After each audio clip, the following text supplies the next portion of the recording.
আহা! Hello everyone, welcome to my channel. সবাই ভালো আছো তো? খাবার দেখে জিভে জল এসে গেল না? আমাদেরও এসে গেছিলো শুনে।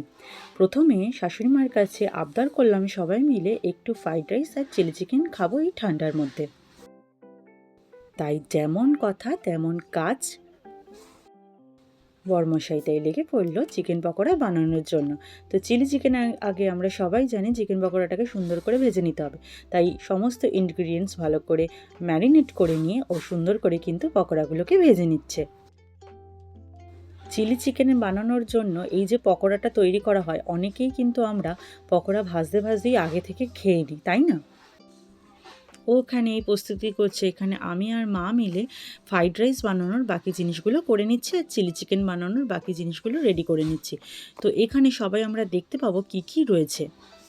মা এখানে রাইসের জন্য ব্যবহার করেছে মটরশুঁটি, গাজর, ক্যাপসিকাম আর বিনস আর কাজু কিশমিশ। আর চিলি চিকেনের জন্য পেঁয়াজ কুচি, ধনেপাতা, রসুন কুচি, আদা কুচি আর ক্যাপসিকাম। মোটামুটি আমরা সবাই জানি যেইভাবে চিলি চিকেনটা বানায়, যেমন পেঁয়াজ, ক্যাপসিকাম এগুলোকে ভালো করে ভেজে নিয়ে বাকি মশলাগুলোকে দিয়ে লাস্টে কর্নফ্লাওয়ার দিয়ে নিলাম আর কি একটু সস দিয়ে দিলাম সমস্ত রকমের। তারপর গুঁড়ো মশলাগুলোকে দিয়ে রেডি হয়ে গেল আমাদের চিলি চিকেন। আমরা কম বেশি সবাই জানি যে চিলি চিকেন কীভাবে বানায়, তাই না? ওই জন্য পুরো ডিটেলসে আমি বললাম না। তো চলো এখানে চিলি চিকেনের মধ্যে যে পকোড়াগুলো আছে সেগুলো দিয়ে দিল। তো এখানে চিলি চিকেনটা হচ্ছে, দেখেই কিন্তু জিভে জল এসে গেল, তাই না? এবার হচ্ছে আমার বরমশাইয়ের স্পেশাল জিনিস। ও প্রথমে একটুখানি যে পাত্রের মধ্যে আমরা চিলি চিকেনটাকে পরিবেশন করব, ওর মধ্যে কিন্তু ও ম্যাগি মশলাটাকে ভালো করে ছড়িয়ে নেয়।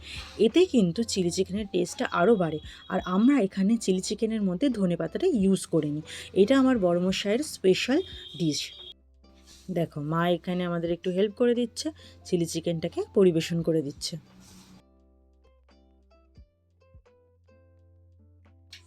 চলো নামিয়ে দিল। এবার কিন্তু দেখতে অসাধারণ লাগছে, তাই না? এটা হয়ে যাওয়ার পর আমার বরমশাইয়ের আরেকটা কিন্তু স্পেশাল টাচ আছে। ও কিন্তু চিলি চিকেন হয়ে যাওয়ার পরে ওপর দিয়ে ম্যাগি মশলাটা ছড়িয়ে দেয় আর সাথে কিন্তু একটু বাটার দিয়ে দেয়। এতে কিন্তু টেস্ট আরও ডাবল হয়ে যায়। আপনারাও করে দেখবেন, অবশ্যই কিন্তু ভালো লাগবে।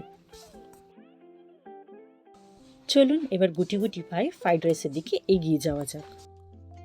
মা এখানে চাল ধুয়ে ভাতটা বসিয়ে দিয়েছে, সুন্দর করে কিন্তু চাল ফুটছে। আর এইদিকে কড়াইতে একটু তেল গরম করতে দিয়ে দিয়েছে, সাথে কিন্তু এর মধ্যে ঘিও মিশিয়ে দিয়েছে।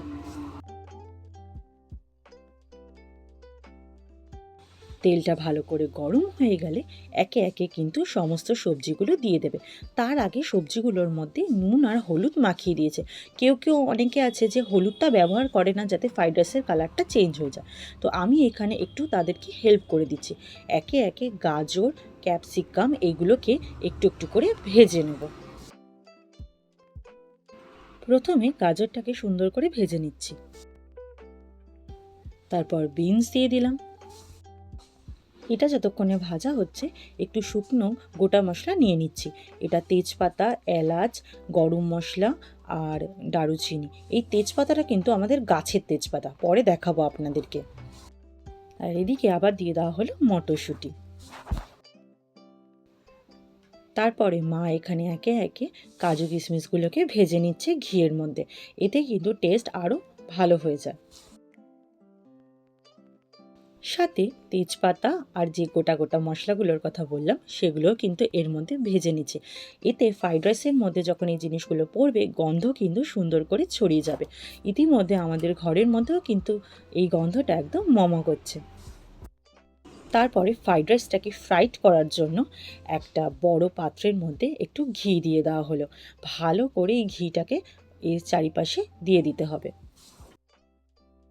এবার আস্তে আস্তে ভাতগুলোকে এর মধ্যে দিয়ে দিতে হবে। তবে অবশ্যই আমরা সবাই জানি যে ভাতের পরিমাণটা কিন্তু অল্প অল্প করে দিলে ভালো, কারণ নাড়তে কিন্তু সুবিধা হবে। আর তার সাথে খেয়াল রাখতে হবে যে ভাতগুলো যাতে ভেঙে না যায়।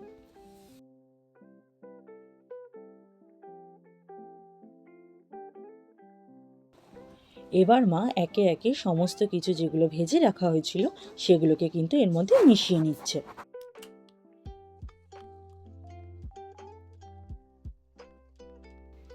দেখুন আস্তে আস্তে কিন্তু কালারটা আরও সুন্দর হবে। মা এবার ধীরে ধীরে এগুলোকে মিশিয়ে দিচ্ছে। ধীরে ধীরে কেন করতে হবে? যাতে চালগুলো কিন্তু ঘেটে না যায়। এবার চিনিটাকে আমরা ভালো করে গ্রাইন্ডারে পেস্ট করে নিয়েছি, কারণ চিনিটা যদি আমরা গুঁড়ো করে না দিই তাহলে কিন্তু ভালো করে মেল্ট হবে না। এটা আপনারাও কিন্তু করতে পারেন।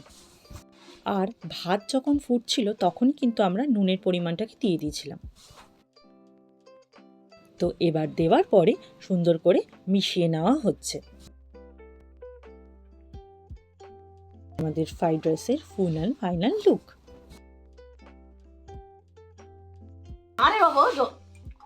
প্রথমেই আমরা একটুখানি কেমন হয়েছে দিয়ে দিলাম যে কেমন খুব ভালো হয়েছে, নুন হয়েছে, সব পরিমাপ হয়েছে। তোমরা কখন খাবে? তোমরা যখন খাবে বুঝতে পারবে। রান্নাটা কেমন হয়েছে? এসব কথা শুনে আর তর সইতে পারলাম না। চলুন একটু খেয়ে দেখি কেমন হয়েছে। সত্যি কিন্তু অসাধারণ খেতে হয়েছে। তো ভিডিওটা ভালো লাগলে সবাই লাইক করে দেবেন। টাটা।